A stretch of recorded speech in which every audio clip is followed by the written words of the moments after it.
Currently, there are 3 strategies that dominate Hall of Masters, with virtually all of the top 10 players using one or more of these as their primary strategy, while there are some other strategies that are considered viable or used by top 100 players. These are pretty much universally considered to be the best, and are definitely some of the most common strategies within Hall of Masters, especially this first strategy, which is Druid sub Ice. With this strategy, you focus on using Druid as your starting tower, and then leaking lives to give yourself an advantage later on in the game with Vengeance. Then Sub is used as your decamo tower, with Ice doing a lot of the heavy lifting in the mid game. Then Druid farming, you scale through the mid game, but then when you have enough of them, that also does some decent Moab damage. Then if you get enough Druid farms, Moabs just aren't too much of a threat anymore. ZOMGs can still be a bit tricky, but with Sub, you have First Strike, which can be used to just delete a regular ZOMG. And then for Fortified ZOMGs, what players typically do is to either place Poplus near their Druid farm to just increase the popping power that way to get the Fortified ZOMG low and then First Strike, or they'll sometimes use the bottom path Sub instead. Later on in the game, Icicle Impale is a pretty cheap option that just negates DDTs and makes them very easy to deal with. And then eventually in the late game, the Aspect of Wrath and Super Brittle does a ton of damage to bads, with Icicle Impale and Superstorm just very easily handling anything that's inside of it. Sometimes on shorter maps, Boomer is also used as a separate variation of this strategy in place of Ice.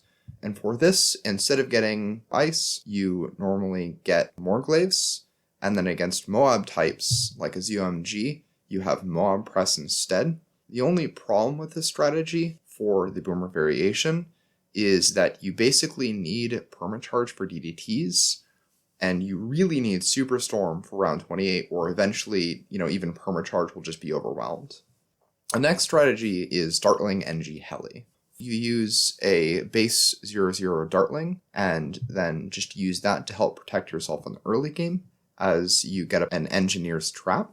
If your opponent is constantly sending Eco, that Engineer is going to feed into your own ability to send Eco, and then that also feeds into your Heli farming, so that you end up having 3 separate sources of income generation to then easily get XXL Trap for TDTs, and Mad for bads, which you will then be boosting with Overclock or Ultra Boost from the Engineer as well. Moab Shove can be used to stall earlier Moabs as well, and this helps a lot with ZOMGs, but this strategy does have a lot of issues with things like round 13 Rainbows or grouped Fortified Moabs at round 19. This can be defended, but it requires a lot more micro, and this makes it so that it has a bit of a tricky time against the third meta strategy, Tack Farm Wizard. Other farm strategies are used as well and considered very good, depending on the circumstances, but Tack Farm Wizard is by far the most popular and probably the easiest to play, which is why I'm covering this specific variation. For this, Blade Shooter is used to help protect you early on, with Wall of Fire or Gwen being used to help against round 7 yellows. Wizard's Shimmer is your decamo, and you upgrade that into a Necromancer, because the Necromancer then can handle smaller rushes, and against a larger rush, you can just use the Tax Maelstrom, and that will defend most large Bloon rushes. Against Moabs, Overdrive is extremely efficient, and Mail can again be used to clean up the insides once they pop. But because this strategy tends to struggle against DDTs and beyond, it's a very aggressive one, and so playing farms can be a bit of an adjustment from other strategies. Though if you want help with this video here guides you through the mindset and some other things that you'll need to play farm strategies effectively.